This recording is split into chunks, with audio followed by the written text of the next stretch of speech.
आकाशवाणी दिल्ली प्रस्तुत करता है विशेष फोन इन कार्यक्रम रेडियो डॉक्टर।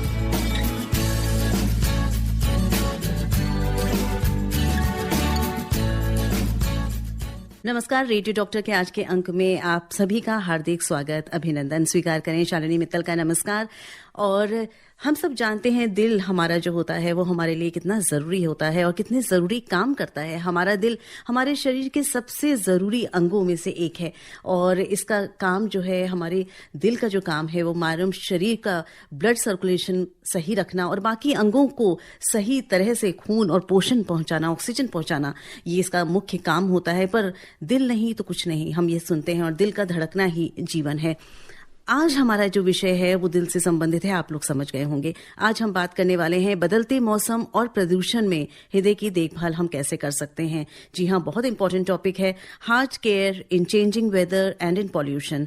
हम सब आज पॉल्यूशन से जूझ रहे हैं और साथ ही साथ जो समय है वो एक बदलाव, एक करवट ले रहा है। हमारा जो वेदर है, हमारा जो आसपास का जो ये वातावरण है वो भी बदल रहा है और उसके साथ साथ ये जो मुसीबतें हमारी बढ़ रही हैं वो पॉल्यूशन के कारण भी बहुत बढ़ रही हैं, प्रदूषण के कारण बढ़ रही हैं। ये सारी जानकारी आप तक पहुंचाने के लिए हमारे साथ एक्सपर्ट मौजूद हैं, स्टूडियो में मौजूद हैं डॉक्टर प्रोफेसर तरुण कुमार। आप प्रोफेसर ऑफ कार्डियोलॉजी हैं अटल बिहारी वाजपेयी आयुर्विज्ञान संस्थान और doctor RML hospital new Delhi में। सबसे पहले स्वागत करेंगे डॉक्टर साहब का स्टूडियो में। डॉक्टर तरुण, बहुत बहुत स्वागत है। धन्यवाद शालिनी जी। डॉक्टर साहब, ये विषय बहुत इंपॉर्टेंट है और बहुत दिनों से मैं चाहती थी कि बदलते मौसम पे आपसे बात करें, लेकिन ये साथ साथ एक प्रदूषण का जो हम अब एक मेजर मुद्दा आ गया है सामने, वो बहुत इंपॉर्टेंट हो गया है। और हार्ट केयर ये भी बहुत इंपॉर्टेंट हो गया है, क्योंकि हमारे जो श्रोता सुन रहे हैं वैसे भी जो हृदय की बीमारियों से ऑलरेडी जूझ रहे होते हैं, उनको ये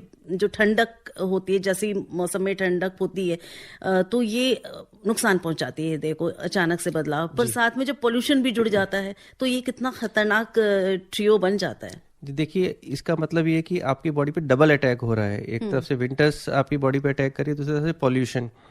यूजुअली देखा गया कि विंटर्स में जो हार्ट डिजीज के इंसिडेंस है एटलीस्ट 20 to 30% इंक्रीज हो जाते हैं। वो क्यों इंक्रीज हो जाते हैं कि जैसे विंटर स्टार्ट्स होती है तो आपकी बॉडी की नेचुरल टेंडेंसी रहती है, स्पेशली ब्लड वेसल की, उनमें वेसो कंस्ट्रिक्शन होता है।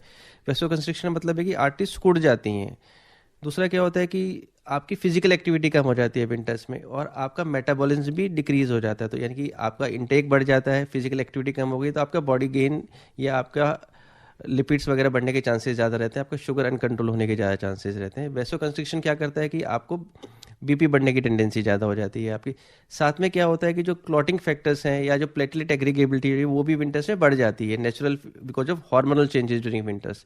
तो एक तरफ तो आपकी आर्टरी सिकुड़ गई, ऊपर से उनकी क्लॉटिंग टेंडेंसी बढ़ गई आपकी बॉडी में, प्लेटलेट की एग्रीगेबिलिटी भी बढ़ गई और आपने खाना भी अपना अनइवन कर दिया और एक्टिविटी भी रिड्यूस कर दी, तो डेफिनेटली आपको हार्ट डिजीज़ के इंसिडेंस बढ़ जाते हैं, क्योंकि आपका शुगर भी अनकंट्रोल हो जाता है, ब्लड प्रेशर भी अनकंट्रोल हो जाता है और आपकी आर्टरी भी सिकुड़ जाती है। ये तो हुआ विंटर्स की वजह से।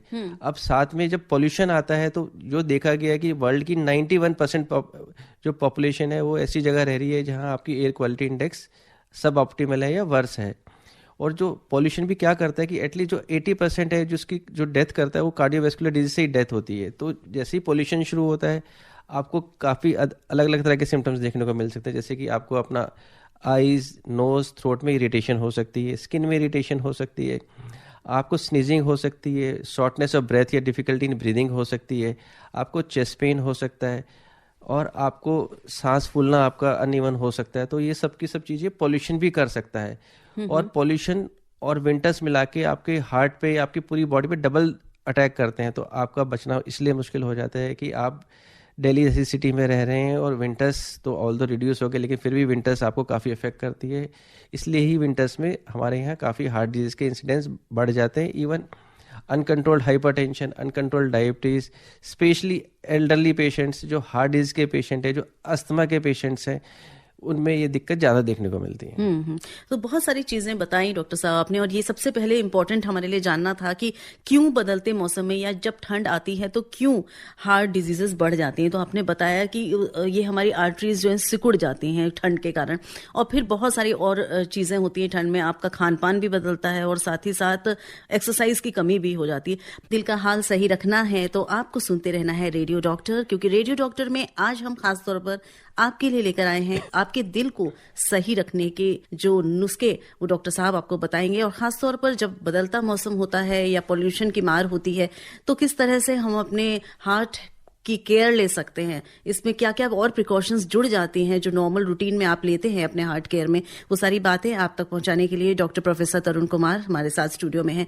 डॉक्टर साहब, एक श्रोता, एक कॉलर हमारे साथ जुड़े हुए हैं, आइए इनसे बात कर लेते हैं। हेलो हेलो, हाँ जी, नमस्कार शालिनी मैम। जी नमस्कार, स्वागत है रेडियो डॉक्टर में आपका। कौन बोल रहे हैं? गोलू। कहाँ से बोल रहे हैं गोलू? दिल्ली से। अच्छा, क्या उम्र है आपकी? 12 ईयर्स। कितने साल? 12 साल के हो? हाँ। अरे वाह, बहुत अच्छी बात है। रेडियो डॉक्टर सुनते हैं आप? हाँ। अच्छा, क्या फायदे होते हैं रेडियो डॉक्टर सुन के? क्या फायदे लगते हैं? आप फॉलो करते हैं जो हम यहाँ बताते हैं रेडियो डॉक्टर में? हाँ, फॉलो करते हैं। Very nice. चलिए, आप आज कुछ पूछना चाहते हैं डॉक्टर साहब से? हृदय की सुरक्षा कैसे करें, और जब हृदय की शिकार हो जाए तो फिर हृदय की पॉल्यूशन की शिकार हो जाए तो कौन सी दवाइयाँ हैं? दवाइयाँ तो हम नहीं बताते हैं गोलू यहाँ पर, हम सिर्फ ये बताते हैं कि कैसे आप स्वस्थ रह सकते हैं और कैसे प्रिकॉशंस ले सकते हैं। तो आपको जी कार्यक्रम सुनिए, और हृदय संबंधी आप जो पूछ रहे हैं डॉक्टर साहब से एक बार पुनः पूछ ले। हृदय की सुरक्षा कैसे करें? हृदय की सुरक्षा कैसे करें, बहुत ही मेजर प्रश्न है ये। तो आज पूरे कार्यक्रम में हम यही बात करेंगे गोलू। बहुत बहुत धन्यवाद कॉल करने के लिए। सुनते रहिए, आप रेडियो पे सुनिए। हाँ गोलू, आपकी उम्र 12 साल है तो आपने बिल्कुल सही एज के लिए क्वेश्चन पूछा, क्योंकि मैं हमेशा बोलता हूं कि जो आपको आज की डेट में कार्डियक प्रिवेंटिव चीज़ें हमें स्टार्ट करनी है वो एटलीस्ट टीन एज में स्टार्ट करनी है, ताकि आपको एडल्ट एज में या मिडिल एज में हार्ट की प्रॉब्लम नहीं आए। तो आपको क्या करना है आपकी एज में कि आपको जंक फूड बिल्कुल नहीं खाना है। चिप्स, बिस्किट्स, ये जो चीज़ें आ रही है मार्केट में, ये नहीं खानी, घर की बनी हुई चीज़ें खानी है, फ्रेश फ्रूट्स वेजिटेबल्स लेने। आपको अपना एक्टिविटी करनी है, प्रॉपर प्ले करना है, आपको खेलना है। आपको जो ये वीडियो गेम्स होते हैं या जो मोबाइल पे लोग इंटरनेट पे बच्चे बैठे रहते हैं वो नहीं करना है, तो आप आगे हार्ट डिजीज से बचे रहेंगे। ठीक है जी। तो डॉक्टर साहब ने बता दिया है गोलू, आप जैसे उम्र के बच्चों को क्या करना है, और बिल्कुल सही उम्र डॉक्टर साहब ने बताया है। तो और भी बच्चे जो इस कार्यक्रम को सुनते हैं वो इस चीज को ध्यान रखें कि अभी से ही डॉक्टर साहब शुरुआत करनी है। तो आपने बोला खान पान पे बहुत ध्यान देना है। हमारे एक श्रोता है जिन्होंने ये भी पूछा है कि क्या एक्सरसाइज का रोल हो सकता है हार्ट केयर में, और गोलू भी शायद एक्सरसाइज पे ध्यान दें तो इनको जो ये चाहते हैं। तो ये हमें लिखकर भेजा है सागर मखीजा जी ने विजयपुरा कर्नाटका से कि I am 25 years old.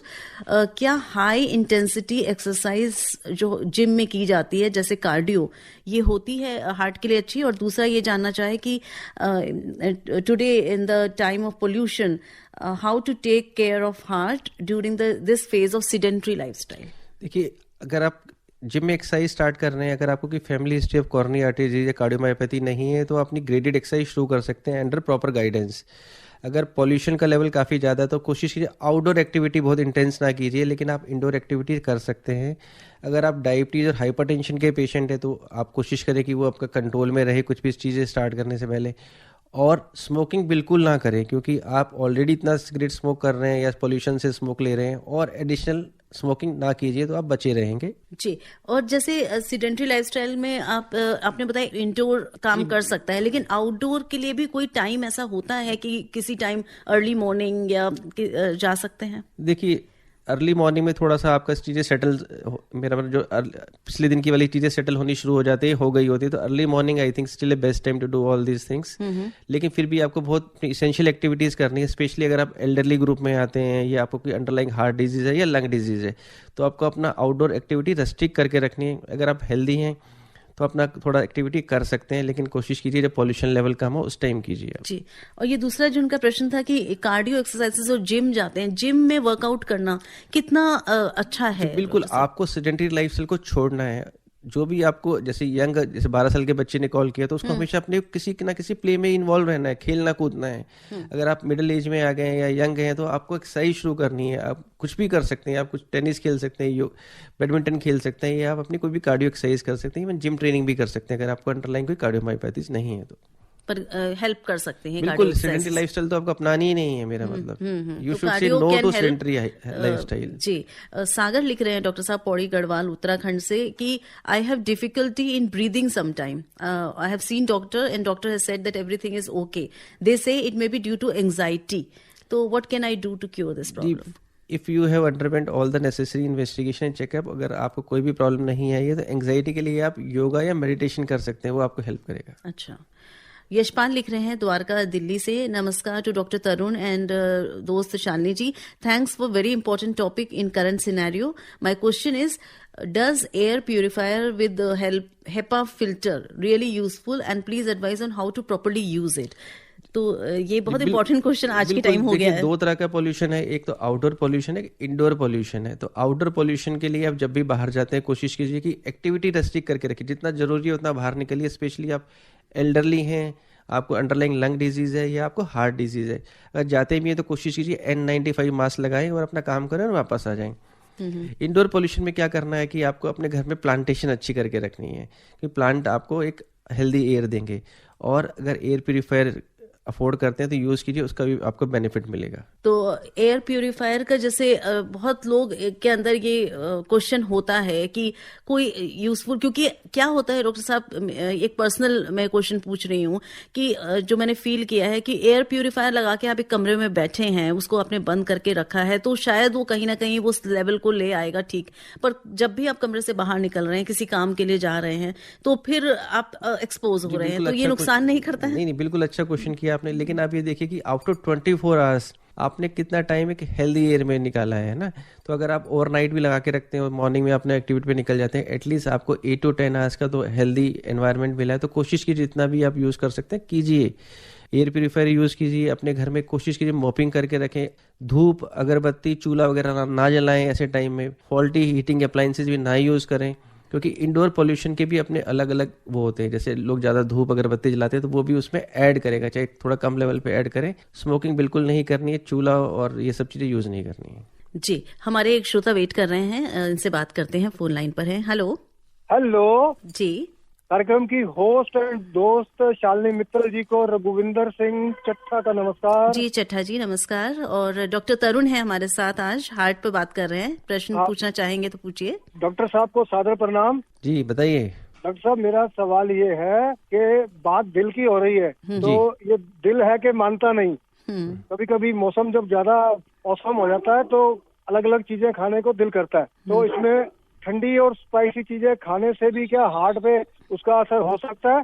Number 2, जब सर्दी ज्यादा होती है तो हम सारे अपने कंबल वगैरह तो लेते ही हैं, लेकिन सारी खिड़कियां भी बंद कर देते हैं, तो ये क्या यूजफुल है या अनयूजफुल है, कि आप बताने का कष्ट करें। धन्यवाद। जी बहुत बहुत धन्यवाद प्रश्न करने के लिए।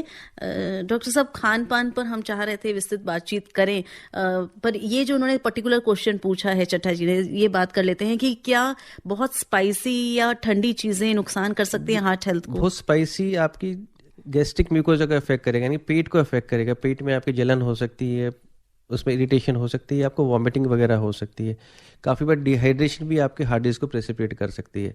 काफ़ी बार आपको सिम्टम्स को डिफ्रेंशिएट करने में मुश्किल हो जाती है, अगर आपको पेट में जलन हो रही है कि वो आपको हार्ट का प्रॉब्लम है या गैस्ट्रिक प्रॉब्लम है। तो कोशिश की, जो भी मैं एक आपको मूल मंत्र बताऊँ, moderation is the key to life. तो हर चीज़ आपको मॉडरेशन में करनी है। अगर मसाला भी यूज़ करें तो मॉडरेशन में यूज़ करना है, ऑयल भी यूज़ करें तो मॉडरेशन में यूज़ करना है। तो हर चीज़ मॉडरेट रखेंगे तो चीज़ें लंबे समय तक ले चलती हैं। दूसरा, कोशिश कीजिए कि आपका रूम वेरी वेल वेंटिलेटेड हो, लेकिन आज की डेट में बाहर का पोल्यूशन ज़्यादा है, घर का कम है, तो अगर आप कम से कम क्रॉस वेंटिलेशन रखेंगे तो ज़्यादा फायदेमंद है। और अपना प्लांटेशन घर के अंदर करके रखिए ताकि आपको फ्रेश एयर मिले।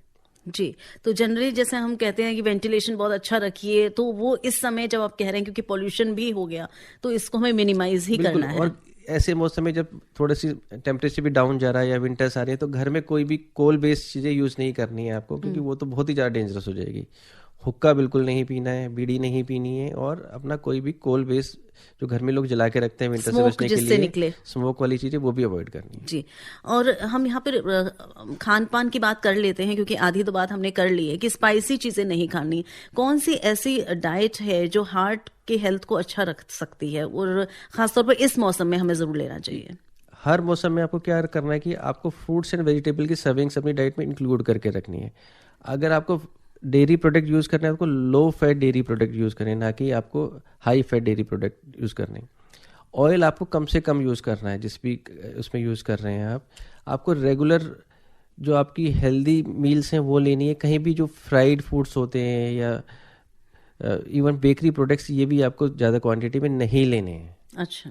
और स्वीट भी नहीं लेना है आपको, क्योंकि स्वीट आपको शुगर बढ़ाएगा, आपका डायबिटीज आने की टेंडेंसी होगी। Diabetes is the strongest risk factor for heart disease. तो आपको कहने का मतलब है आपको कार्ब्स, जो प्लेन कार्ब्स है वो नहीं लेने हैं, आपको फैटी फूड नहीं लेना है, आपको अपनी डाइट में प्रोटीन का पूरा एक प्रॉपर प्रोपोर्शन लेना है, आपको अपना लो फैट डेयरी प्रोडक्ट्स लेने हैं, फ्रूट्स एंड वेजिटेबल्स लेने हैं, और सॉल्ट इंटेक भी कम रखना है। जी जी।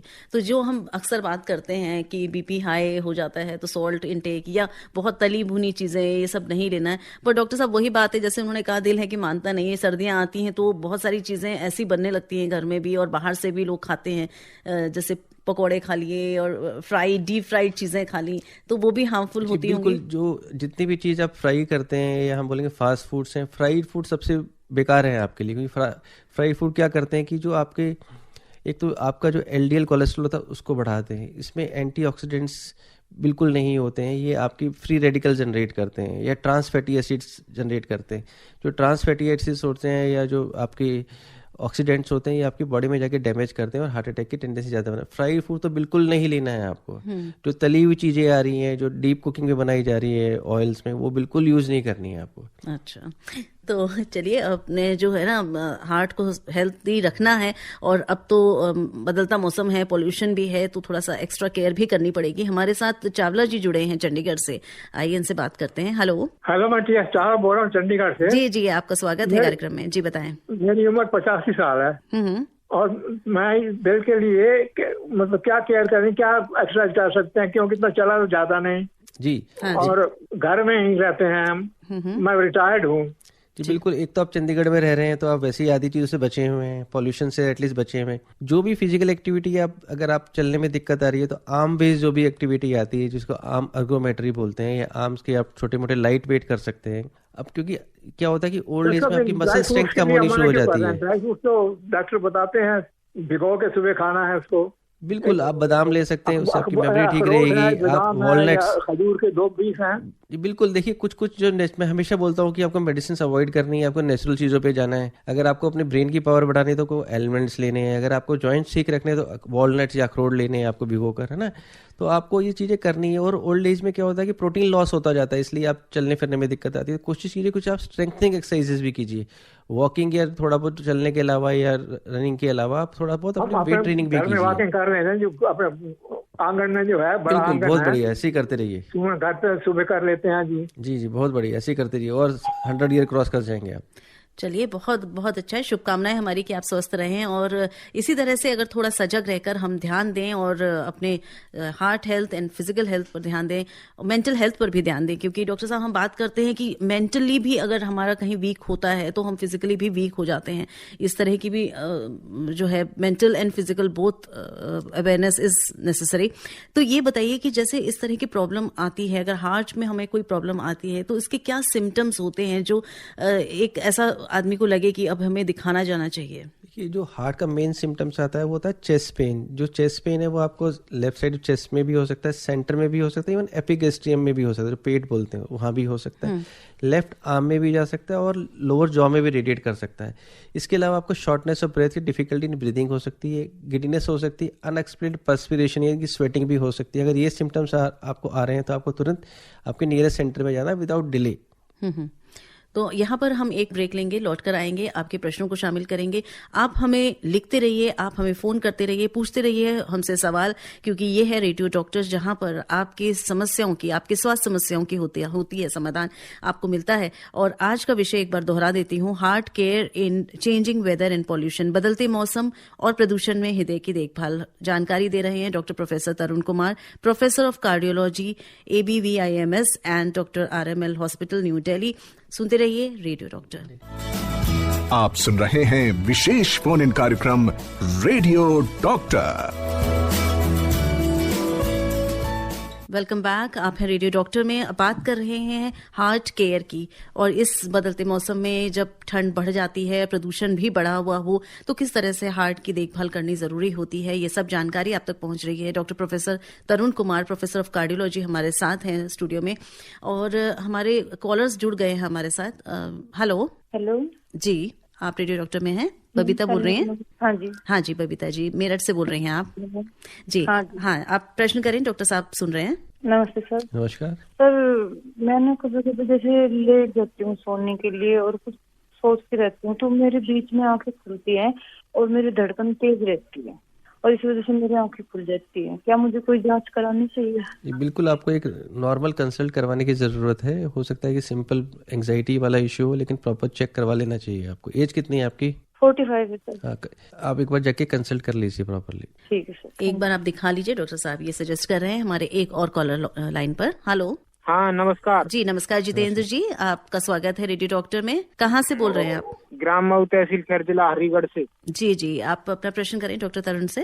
मेरे 3 सवाल है। हाँ जी, बताएं। पहला सवाल तो मेरा ये है, जैसे हार्ट डिजीज किसी को होता है, स्टेंट लगा हुआ है, क्या उसको क्रीम वाला दूध पीना चाहिए? कौन सा दूध पीना चाहिए या दूध पीना ही नहीं चाहिए? दूसरा सवाल मेरा ये है, जैसे किसी व्यक्ति का स्टेंट लगा है तो कितना सक्सेसफुल है होता है, कितने दिन के लिए, या बिना स्टेंट की भी सर्जरी सक्सेसफुल होती है, बाईपास सर्जरी? तीसरा सवाल मेरा ये है, जैसे केला खाना है या खाना चाहिए या नहीं चाहिए, इन पे प्रकाश डाल रहे सर। नमस्कार जी, खान पान से संबंधित बहुत सारे प्रश्न हैं डॉक्टर साहब इनके।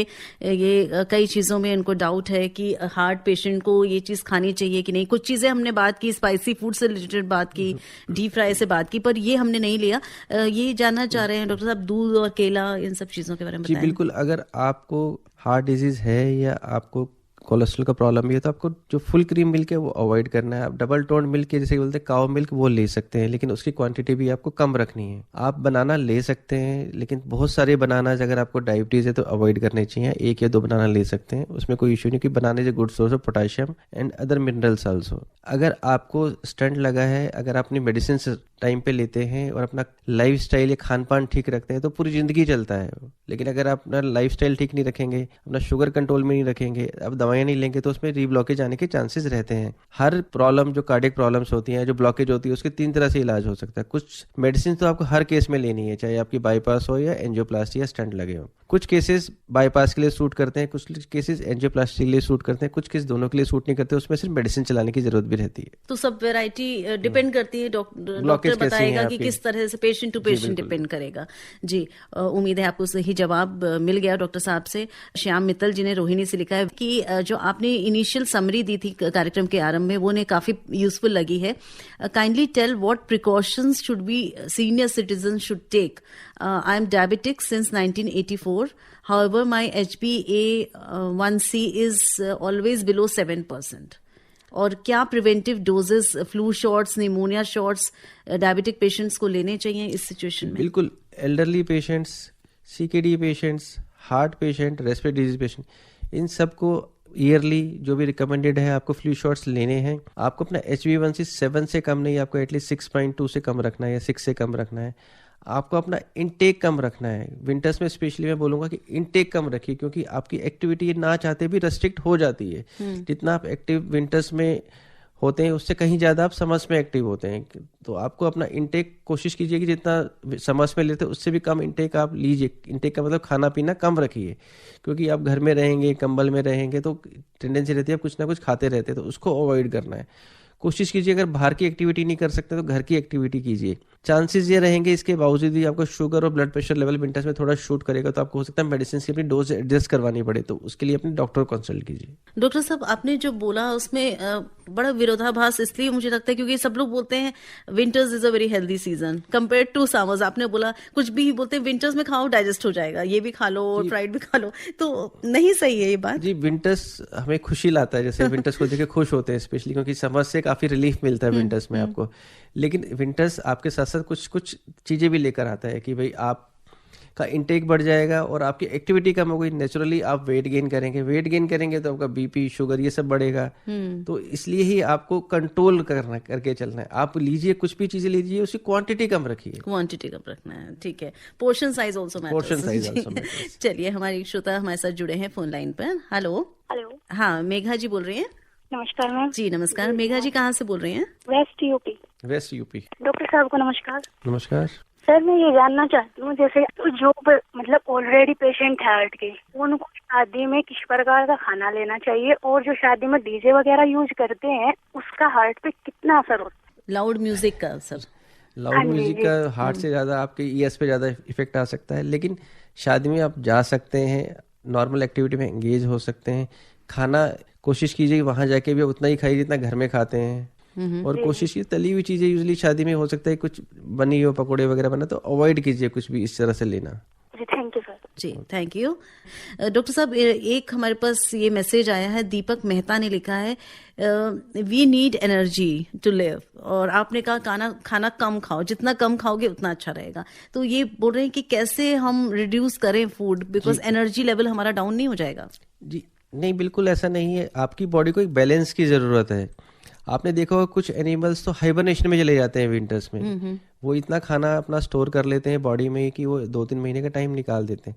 तो हमारी बॉडी को भी विंटर्स में अगर हमारी एक्टिविटी कम होगी तो आपको ये मान के चलना है कि समर से कम कैलोरीज की ज़रूरत है। लेकिन इसका हम उल्टा कर देते हैं कि हम विंटर्स में अपना कैलोरी इंटेक बढ़ा देते हैं। तो हमें अपना कम रखना कैलोरी इंटेक, डिपेंडिंग ऑन कि हमारी एक्टिविटी लेवल कितना है। अगर हम उसको मेंटेन कर लेंगे तो बॉडी वेट मेंटेन हो जाता है। जी, और एक ये जो हमारे पास मैसेज आया है बहुत ही इम्पोर्टेंट इसलिए है कि अगर हार्ट में कोई समस्या आती है, जैसे सिम्टम्स आपने कुछ बताए थे कि किस तरह के सिम्टम्स होते हैं, तो उस तरह का अगर कोई फील करता है तो क्या घर वाले कर सकते हैं? इन्होंने लिखा है कि नरेंद्र सिंह चौहान, कोटद्वार में रहता हूं, और डॉक्टर साहब ये बताएं कि अपने किसी करीबी को अगर हार्ट अटैक आया और सिम्टम्स ऐसे फील हुए हमें, तो घर में जो मौजूद सदस्य होते हैं वो क्या प्राइमरी स्टेप्स उठा सकते हैं जिससे कि जो पेशेंट है उसको बचाया जा सके, हॉस्पिटल तक पहुंचाया जा सके? जी, आपको ये करना है कि जब भी कोई आपको अगर उस एज ग्रुप का जिसमें हार्ट अटैक की टेंडेंसीज रहती है, जैसे डायबिटीज, हाइपरटेंशन, स्मोकर, या इनको फैमिली हिस्ट्रीज हैं, या जो पहले ऑलरेडी हार्ट के पेशेंट्स हैं, उनको अगर sudden onset severe chest pain होता है, जो स्क्वीजिंग टाइप हो या हैवी चेस्ट पेन हो, साथ में स्वेटिंग हो, घबराहट हो, और पेशेंट डिटेरियोरेट कर रहा है, तो घर में अगर किसी पर एस्पिरिन पड़ी है तो वो ले सकते हैं। लेकिन कोशिश कीजिए अगर आपको नहीं समझ में आ रहा है तो आप तुरंत नियरेस्ट सेंटर चले जाएं। अगर आपको पता है कि ये हार्ट डिजीज वाले पेशेंट्स हैं तो आप उनको एक एस्पिरिन की टैबलेट और सॉर्बिटेट आपको सबलिंगुअल देनी है और उसको नियरेस्ट सेंटर लेके जाना। वेट नहीं करना आपको घर में। मूल मंत्र ये है कि घर में वेट नहीं करना है, अपना इमीडिएटली डॉक्टर्स के पास लेके जाना है। कुछ जो एक्सरसाइज आप मसाज या वो कर सकते हैं? जी नहीं, बिल्कुल मसाज का रोल या सीपीआर का रोल उस केस में आता है कि जब आपको कार्डियक अरेस्ट हुआ हो। आपने देखा कि एक आदमी डांस कर रहा था या एक्सरसाइज कर रहा था जिम में, वो कोलैप्स कर गया है, यानी कि गिर गया है, और आपने देखा कि उसकी कार्डियक एक्टिविटी या पल्स बिल्कुल भी नहीं आ रही, तो आपको तुरंत सीपीआर स्टार्ट करना है, चेस्ट कंप्रेशन देना है, और आपको तब तक देते रहना जब तक कि आपके पास कोई और हेल्प नहीं आ जाती है। जी, तो इसका भी डिफरेंस जितना हम समझ पाएंगे डॉक्टर साहब से कार्यक्रम के दौरान कोशिश करेंगे। हमारे एक श्रोता जुड़ गए हैं हमारे साथ। हेलो। जी, आप रेडियो डॉक्टर में हैं? मैं संजीव बात कर रहा हूँ। जी संजीव जी, कहाँ से बोल रहे हैं? ग्रेटर नोएडा। अच्छा जी।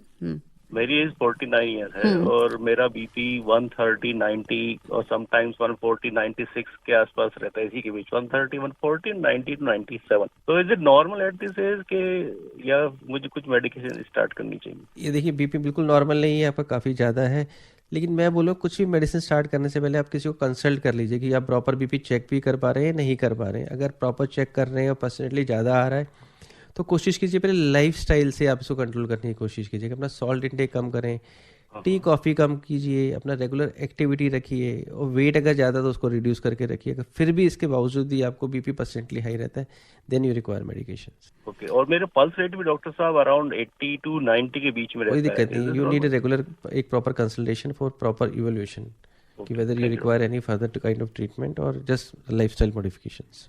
Thank you so much Sanjeev ji call करने के लिए। और डॉक्टर साहब, आपने कहा कि बीपी पहले ये देखें सही चेक भी हुआ है कि नहीं, तो कैसे सही चेक हुआ है नहीं हुआ है? जब भी आप बीपी चेक करते हैं अपने किसी भी उसका, तो उसमें एक कफ में मार्क लिखा होता है, एक एरो बनी होती है, तो वो एरो आपका आर्म के मीडियल साइड पे होनी चाहिए। मीडियल साइड मतलब अंदर की तरफ होनी चाहिए, क्योंकि वहाँ आपकी आर्टरी होती है।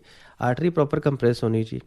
दूसरी बात रहती है क्या प्रॉपर जो कफ होता है बीपी इंस्ट्रूमेंट, वो प्रॉपर कफ यूज कर रहे हैं या नहीं कर रहे हैं, यानी कि एडल्ट कफ होना चाहिए। मान लो बहुत ही ओबीस पेशेंट है तो वो जो नॉर्मल एडल्ट कफ होता है वो भी इसलिए छोटा पड़ जाता है। वो भी फॉल्स रीडिंग, वो भी अलग अलग होते हैं जी बिल्कुल, अलग अलग साइज के कफ आते हैं। बच्चों के लिए भी आता है, नॉर्मल वेट वालों के लिए भी आता है, ओवर वेट के लिए भी कफ आता है। दूसरा, जब भी आप बीपी चेक करिए, कोशिश कीजिए कि जो पेशेंट है, जो भी व्यक्ति है, वो प्रॉपर बैठा हो, कंफर्टेबली बैठा हो, उसकी बैक सपोर्ट की हो, आर्म रेस्ट कर रही हो प्रॉपरली, और जो आप बीपी मेजर कर रहे हैं वो आपका हार्ट लेवल पे इंस्ट्रूमेंट हो, उसको आप प्रॉपर देखें कि उससे पहले पेशेंट ने कोई टी कॉफी ड्रिंक ना की हो, कोई स्मोकिंग नहीं की हो, और कोई हैवी एक्टिविटी ना कर आया हो। तो ये सब चीजों का ध्यान रखना है।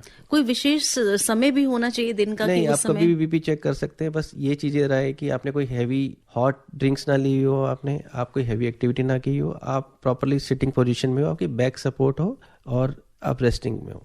जी, एक और कॉलर। बात भी ना करें आप, जब बीपी चेक करते हैं लोग बात करते हैं, हाँ करते हैं, उससे भी 2-4 मिलीमीटर ऊपर नीचे बीपी आने के चांसेस, मतलब बिल्कुल शांत मन से। और एक आपने बताया कि लेवल मेंटेन होना चाहिए। बिल्कुल, हमारी बॉडी ने इस तरह से, हमारी भगवान ने बनाया है बॉडी को कि हमारी हार्ट रेट बीपी हर बीट पे फ्लक्चुएट करने के चांसेस होते हैं अगर हम अपने आप को स्टेबल नहीं रखेंगे। बिल्कुल सही बात। तो एक और हमारे श्रोता फोन लाइन पर कुछ सवाल पूछना चाहते हैं। हेलो जी, नमस्कार। जी नमस्कार। मैं पीपी गौतम मेरठ से बोल रहा हूँ। जी गौतम साहब, प्रश्न करें डॉक्टर साहब से। पूछना है सर से कि जो हम खाने में जो हेल्दी हार्ट के लिए खाने में जो चिकनाई यूज करते हैं, जैसे कि कुछ कहते हैं मक्खन में खाना बनाइए, कुछ कहते हैं सरसों के तेल में, नारियल के तेल में, तो उनमें सबसे अच्छा कौन सा तेल होता है? जी, सरसों का तेल, जितनी भी आपने चीजें बताई सरसों का तेल सबसे बढ़िया है आपके लिए, लेकिन वो भी कम से कम क्वांटिटी यूज करनी है आपको। जो आप बटर में तो बिल्कुल नहीं बनाएंगे आप, वो तो आपके लिए डेंजरस हो जाएगा, है ना। जो भी आप यूज करते हैं प्रोडक्ट, अगर आप पढ़े लिखे उसमें देखिए कंटेंट क्या है। अगर उसमें लिखा हुआ है कि पॉली अनसैचुरेटेड फैटी एसिड्स, है ना, पूफा, या मोनो अनसैचुरेटेड फैटी एसिड, वो प्रोडक्ट आप यूज कर सकते हैं। जिसमें लिखा हुआ है कि vegetable oil, saturated fatty acids, है ना, तो उनको यूज नहीं करना है। तो जो आपने बताया कि सनफ्लावर ऑयल, सेफ्लावर ऑयल, ये सब आप यूज कर सकते हैं, they are good for health. तो सैचुरेटेड नहीं यूज करना है, पॉलीसैचुरेटेड यूज जी बिल्कुल जी। तो काफी बातें आज समझ में आ रही हैं यहाँ पर खान पान से रिलेटेड, और भी कि हेल्थ हार्ट की कैसे बेटर कर सकते हैं। हम कोशिश कर रहे हैं और भी बहुत सारी जानकारी डॉक्टर साहब से आप तक पहुंचाने के लिए, लेकिन आप कुछ पूछना चाहते हैं तो 23421080 23421082 पर हमारे साथ सीधे जुड़िए। डॉक्टर तरुण कुमार हमारे साथ हैं, professor of cardiology, Atal Bihari Vajpayee आयुर्विज्ञान संस्थान एंड डॉक्टर RML हॉस्पिटल नई दिल्ली से।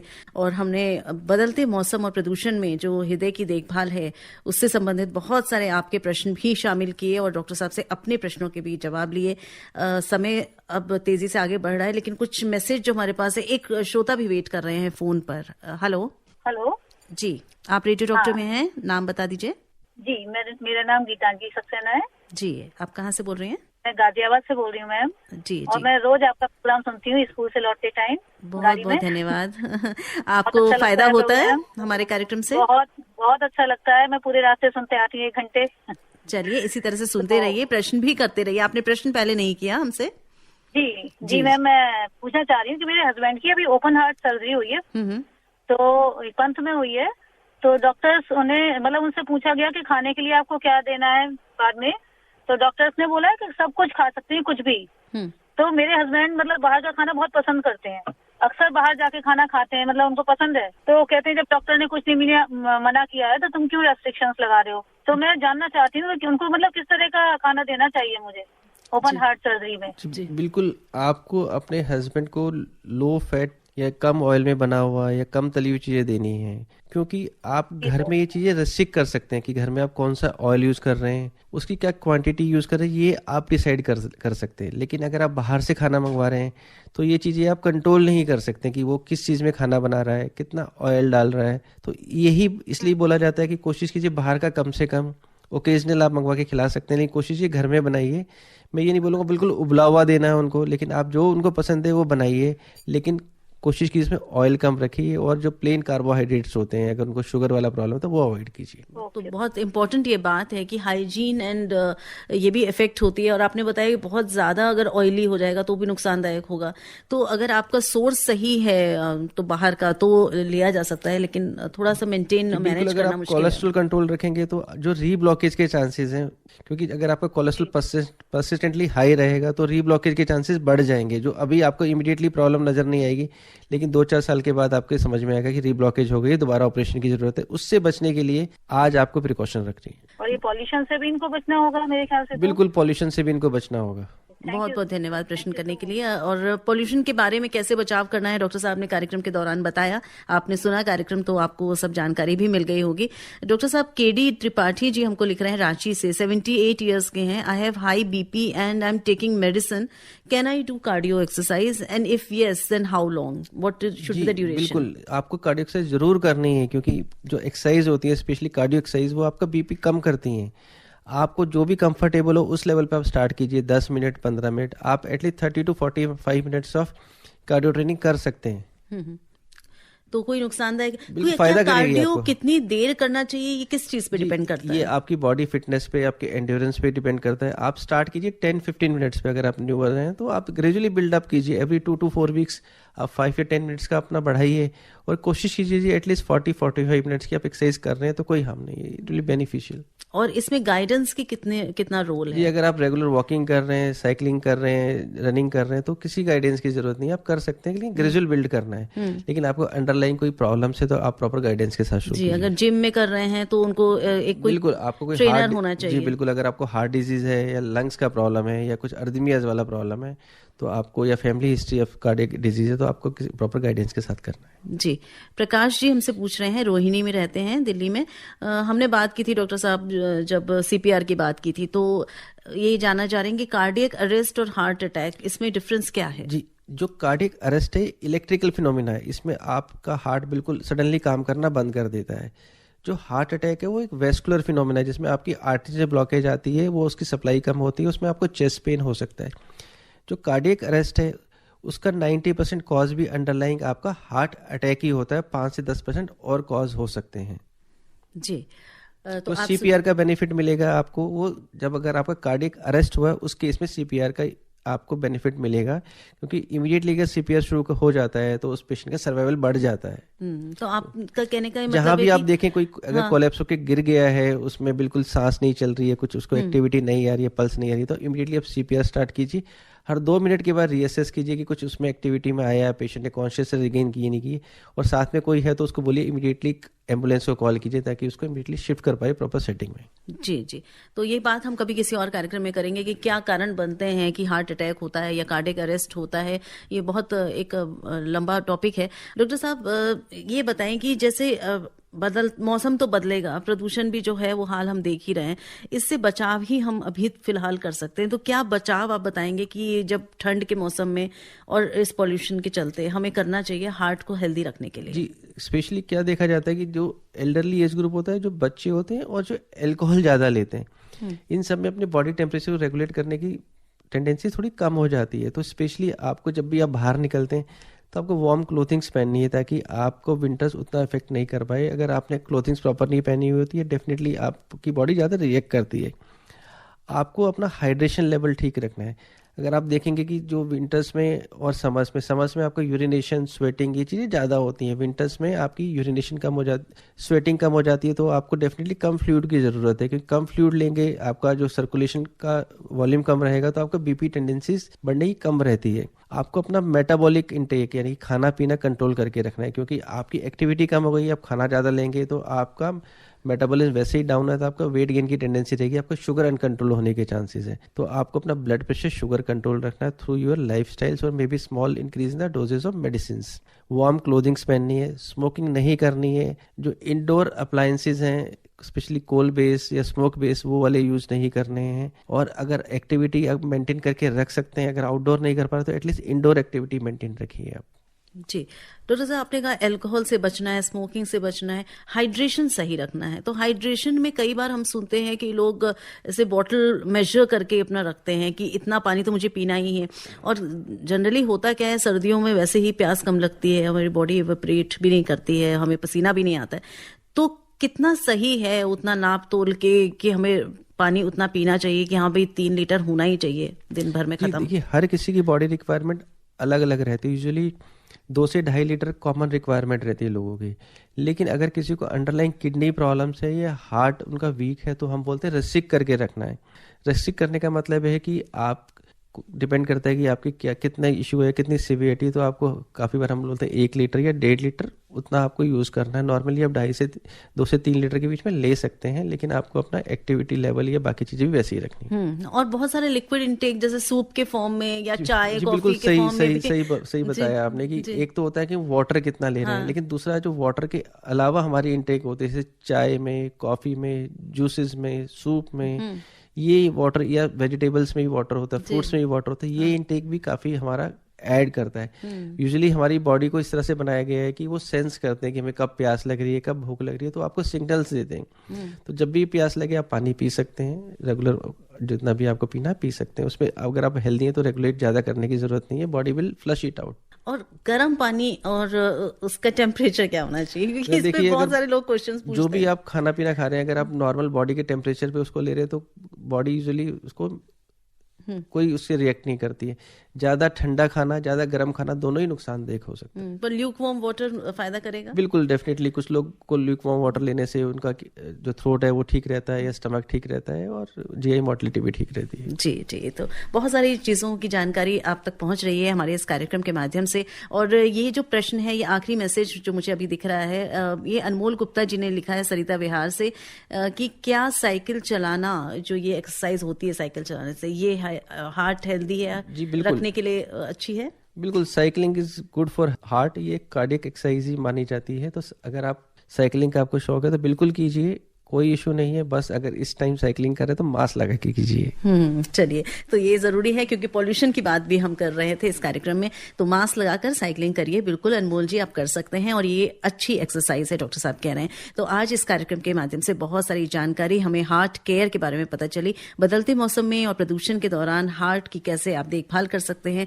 ये जानकारी आप तक पहुंची। Doctor professor Tarun Kumar, professor of cardiology, Atal Bihari Vajpayee institute of medical sciences and doctor RML hospital, हमारे साथ रहे हमारे रेडियो डॉक्टर बनकर। इसी तरह कार्यक्रम में जुड़े रहिए। अगर आप हमें कुछ लिखना चाहते हैं, हमारे कार्यक्रम का कोई फीडबैक देना चाहते हैं, तो आप हमें लिख सकते हैं healthairdelhi@gmail.com पर। अब इसी के साथ कि हम डॉक्टर साहब को धन्यवाद देंगे कि समय निकालकर वो यहाँ आए हैं, आपकी समस्याओं का समाधान किया है। डॉक्टर साहब, बहुत बहुत धन्यवाद यहाँ आने के लिए। और अब स्वीकार करिए अपनी दोस्त शालिनी मित्तल का भी नमस्कार। आप सुन रहे थे फोन इन कार्यक्रम रेडियो डॉक्टर। आज का ये कार्यक्रम पुनः प्रसारित किया गया।